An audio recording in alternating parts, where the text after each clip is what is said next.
خلفائے راشدین کے دور میں پبلک ایڈمنسٹریشن بنانے کا مقصد کیا تھا؟ آج کل کے زمانے میں جہاں پہ اسلام رائج ہوتی ہے اسی علاقے میں لوگ کوشچن کرتے ہیں اسلام کو کہ یہاں پہ اسلامک جتنے بھی ایڈمنسٹریٹو سسٹمز ہیں وہ اب نہیں چل سکتے، اور ہم نے یورپ کے ان طریقوں کو اپنانا ہے جس کی وجہ سے انہوں نے ترقی کر لی۔ لیکن سب سے پہلے یہ جاننا ضروری ہوگا کہ خلفائے راشدین کے دور میں پبلک ایڈمنسٹریشن کس طرح بنائی گئی تھی، وہ کس طرح کام کرتے تھے، اور اس کی وجہ سے کتنے میجر ڈیولپمنٹس۔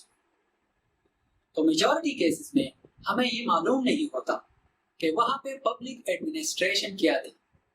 ہم اس چیز کو کویسچن کرنے لگ جاتے ہیں کہ اسلامک سوسائٹی کے اندر ہم نے ان ایکٹیویٹیز کو شامل کرنا ہوگا جو کہ اسلام سے مطابقت نہ رکھتا ہو، لیکن جو اسلام کا اپنا ایک ایڈمنسٹریٹو سیٹ اپ ہوتا ہے اس کو اگر ڈیپلی اسٹڈی کیا جائے، اور خاص کر خلفائے راشدین کے ادوار کو اگر ہم ڈیپلی اسٹڈی کریں تو یہ کویسچنز سارے حل ہو جائیں، اور پھر کوئی یہ نہیں کہے گا کہ ان کی پبلک ایڈمنسٹریشن کی سیٹ اپ یہاں پہ نہیں چل سکتی۔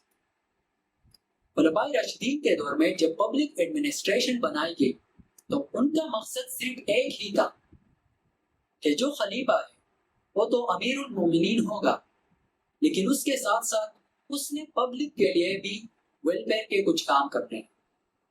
تو اسی ایڈمنسٹریٹو سیٹ اپ کا مقصد تھا پبلک ویلفیئر، کہ لوگوں کی فلاح و بہبود کے لیے کام کیا جائے اسلامک اسٹیٹ کے اندر۔ اب جب وہاں پہ ایڈمنسٹریٹو سیٹ اپ کے اندر لوگوں کو الیکٹ کیا جاتا تھا تو اس کے چند شرائط تھے۔ ایسا نہیں ہوا کرتا تھا کہ کسی نے رشوت دیا، کرپشن ہو گئی، کسی نے سفارش کر دی اور آپ بلدی ہو گئے، تو یہ کانسیپٹ وہاں پہ نہیں ہوا کرتا تھا۔ اس لیے ان کو کویسچن کرنے سے اچھا ہے کہ اپنے سسٹم کو ٹھیک کریں۔ ان کے سسٹم میں پہلا کام ہوا کرتا تھا کنسلٹیشن، جس کو شورا کہتے ہیں۔ کنسلٹیشن کے ساتھ سبھی لوگوں کو اکٹھا کیا جاتا تھا اور سبھی کے رائے لے کے اس کے بعد سول سرونٹس کو منتخب کیا جاتا تھا، جس پہ کسی کی کوئی اعتراض نہیں ہوا کرتی تھی، اور سبھی لوگوں کو معلوم ہوتا تھا کہ یہ سول سرونٹ کہاں سے آ گیا اور کن کیپیبلٹیز کی بنیاد پہ اس کو سلیکٹ کیا گیا۔ اس کے ساتھ وہاں پہ رائٹ کیلیبر کے جتنے بھی لوگ ہوتے تھے ان کو سلیکٹ کیا جاتا تھا، ایکسیلنسی پہ، کمپیٹنسی پہ۔ یہ نہیں کہ یہاں پہ آپ کے قابل لوگ پیچھے رہ جائیں اور آپ چند کرپٹ پریکٹسز کے ذریعے اپنے آپ کو اعلیٰ مقام پہ پہنچے، تو وہاں یہ نہیں ہوا کرتا تھا، کیونکہ وہ اسلامک پبلک ایڈمنسٹریشن ہوا کرتی تھی۔ اس کے ساتھ ان کے سول سرونٹس کے لیے ہائی سیلریز رکھی گئی، اور سیلری زیادہ رکھنے کی وجہ یہ تھی تاکہ یہ لوگ کسی کرپشن یا چوری میں ملوث نہ ہو، اور ساتھ ان کے لیے اچھے بلڈنگز بنائے گئے، اسی ٹائم کے مطابق اچھے گھر بنائے گئے، اس لیے کہ جب ان کے مہمان آئیں گے فارن کنٹریز سے یا فارن ریجن سے تو یہ اس چیز میں شرم محسوس نہیں کریں گے کہ جب باہر کے لوگ آئیں گے تو ان کے پاس سہولیتیں زیادہ ہوں گی، اور یہ خود بھی خوش ہوں گے اور اپنے مہمانوں کو بھی اچھی طرح ان کی مہمان نوازی کر پائیں گے۔ تو ان کی سسٹم یہ ہوا کرتی تھی۔ آج ہم اسلام کو لے ہوئے ہیں، اسلام کی سسٹم یہاں پہ نہیں چل سکتی۔ کس طرح نہیں چل سکتی؟ سب سے پہلے تو اسی سسٹم کو سمجھنا ہے کہ وہ ایکچوئل میں تھا کیا۔ جو پبلک ایڈمنسٹریشن تھی اس کی تو بنیادیں یہی تھی۔ آج کل ہماری پبلک ایڈمنسٹریشن کی بنیادیں کیا ہے؟ ہم اپنے سوسائٹی کے اندر بہت سے لوگ ہیں، لیبرلز اپنے آپ کو جو سیکولر کہتے ہیں، وہ کہتے ہیں کہ نہیں چل سکتا ہے، یہ سسٹم چل سکتا ہے لیکن اسی قوانین کے مطابق۔ اب ان کی خصوصیات کیا تھے؟ اسی پبلک ایڈمنسٹریشن کے سول سرونٹس وہ اکاؤنٹیبل ہوتے تھے۔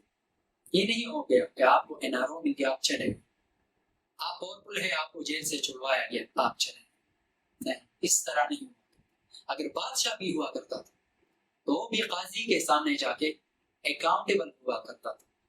عمر رضی اللہ تعالیٰ عنہ قاضی کے سامنے خود پیش ہوئے، جو کہ خلیفہ تھے۔